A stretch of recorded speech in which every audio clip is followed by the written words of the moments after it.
Eşref Rüya muhteşem bir bölümle ekranlara geldi. Reytinglerde 6.56 oran alarak zirveyi kaybetti ve ikinci sırada yerini aldı.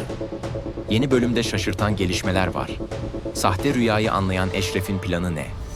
Diziye veda eden isim kim? Nisan ne yapacak? Dinçer'in yeni hamlesi ne olacak? Hıdır ve Kadir arasında neler yaşanacak? Faruk ve Ayten cephesindeki gelişmeler neler? Şimdi size bunlardan bahsedeceğim.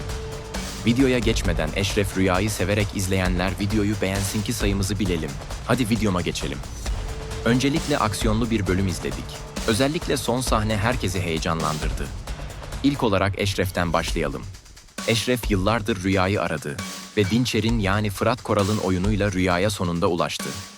Ancak onun için yolunda gitmeyen ve kafasına yatmayan şeyler vardı. Bunları netleştirmek için Rüya ile buluşmaya karar verdi. Sahte Rüya rolünü oynayan Melek Eşref'i kendine ikna etmeye çalışırken Eşref bu tuzağa düşmedi. Boynundaki benin değişmesinden bu tuzağı anlayan Eşref Meleğe pot kırmamasını ve sakin kalmasını söyledi.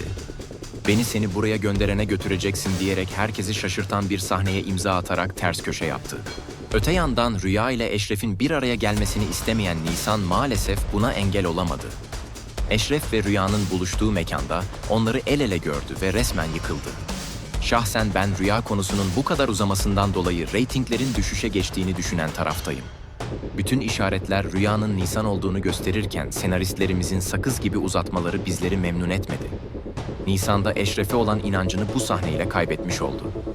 İşte yeni bölümde yine Eşref ve Nisan tartışmaları izleyeceğiz. Eşref Rüya'nın arkasındaki kişiye yani Fırat Koral'a ulaşmak için Meleğin sahte Rüya olduğu meselesini şimdilik Nisan'a anlatmayacak.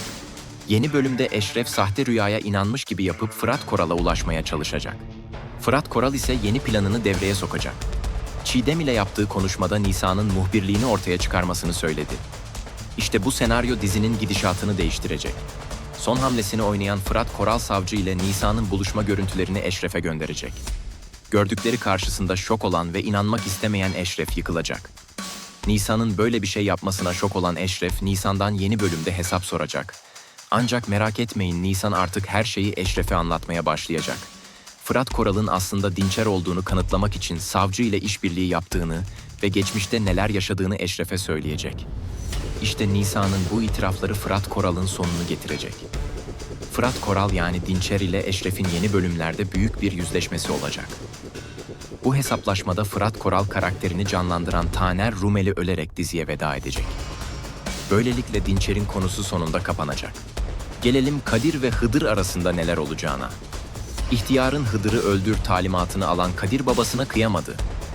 Kadir yetimleri ihtiyarın yanına çekmek ve tekrar başa geçmek için büyük bir hamle yaptı. Onları bir araya toplayıp benim yanımda olun dedi. Ancak hesaplamadığı tek şey babası Hıdır'dı. Hıdır mekana gelerek böyle bir şeyin olmayacağını söyledi. İşte tam o sırada büyük bir pusuya düştüler ve ihtiyarın adamları tarafından tarandılar. Hıdır Kadir'e "Bunu sen mi yaptırdın?" diyerek hesap sordu. Kadir de "Benim alakam yok" diyerek kendini anlattı. İşte artık ikisinin de ortak düşmanı belliydi, ihtiyar. Yeni bölümde Hıdır ve Kadir birlikte hareket edecekler. Hatırlarsanız son bölümde Hıdır Eşref'e Kadir'i affetmesini ve tekrar aralarına almasını söyledi. Ancak Eşref, "Kadir benim en büyük düşmanım Hıdır abi, bir daha bu konuyu açma" diyerek Hıdır'ı tersledi. Şimdi iki arada bir derede kalan Hıdır ne yapacağını bilemedi. İşte yeni bölümlerde Hıdıroğlu'nun Kadir olduğunu Eşref'e anlatacak. Böylelikle konunun Eşref ya da Kadir değil, yetimlere karşı açılan bir savaş olduğu ortaya çıkınca Kadir ve Eşref birlikte hareket etmek zorunda kalacak. Bu anlar Kadir için zor olsa da mecbur kalacak. Çünkü Dinçer'in de ölmesiyle ihtiyarın da en büyük düşmanları olmasıyla birlikte Kadir'i koruyacak kimse yok. Buna önderlik eden Hıdır, Eşref ve Kadir arasındaki buzları eritmek için elinden geleni yapacak. Ancak kimsenin hesap etmediği büyük bir gerçek ortaya yeni bölümlerde çıkacak. Yakup Baba'nın katilinin Kadir olduğunun öğrenilmesiyle birlikte dizide bütün dengeler değişecek. Eşref bu gerçeği öğrendiğinde affettiği Kadir'e neler yapacak hep birlikte göreceğiz. Faruk ve Ayten cephesinde beklenen oldu. Ayten'in para karşılığında rehin olduğunu öğrenen Faruk hemen kasadan parayı alarak harekete geçti. Bu kadar yüklü bir paranın alındığını öğrenen Irmak şüphelendi ve takip etti. Önceki analiz videomda da söylediğim gibi haklı çıktım. Ayten yine Faruk'u kandırdı. Paraları alıp sevgilisiyle kaçtı. Yeni bölümde Ayten'in oyunları bitmeyecek ama er ya da geç Faruk kandırıldığını anlayacak ve bu Ayten'in maalesef sonunu getirecek. Aşık olduğu şiirler yazdığı kadının ölümü Faruk tarafından olacak. Neler yaşanacak izleyip göreceğiz. Gürdal tarafında ise büyük bir oyun başlıyor. Kenan Gürdal'a büyük bir ders vermek için harekete geçti ve bir kadın ayarlayarak onu kendine bağlattı. Otele sarhoş giden Gürdal kendinden geçerek uyuyakaldı. Kadın Kenan'ı arayarak bilgi verdi. Kenan da gerekeni yap diyerek ne yapması gerektiğini söyledi. Yeni bölümde Gürdal ve bu kadının uygunsuz görüntüleri Gonca'nın eline geçecek. Büyük tartışmaların yaşanacağı sonraki bölümlerde Gürdal rezil olacak. Şahsen ben Gürdal'ın bu zamparalıklarının alenen ekranlarda gösterilmesinden çok rahatsızım. Artık tadının kaçtığını düşünüyorum. Neler yaşanacak izleyip göreceğiz. Müslüm konusuna gelecek olursak onu da bekleyen sürpriz gelişmeler var. İhtiyar yeni bölümde Eşref'in tayfasına oyunlar oynamaya devam edecek. Rüya planını tutmayan ihtiyar tekrardan hamle yapacak. Müslüm kardeşini ararken tahmin ve teorilerime göre tuzağa düşecek ve ihtiyar tarafından alınacak.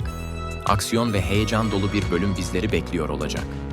Eşref Rüya ile ilgili gelişmelerden ilk benim haberim olsun diyorsanız, abone olmayı ve videoyu beğenmeyi unutmayın. Yorumlarınızı tek tek okuyacağım. Yeni videoda görüşürüz.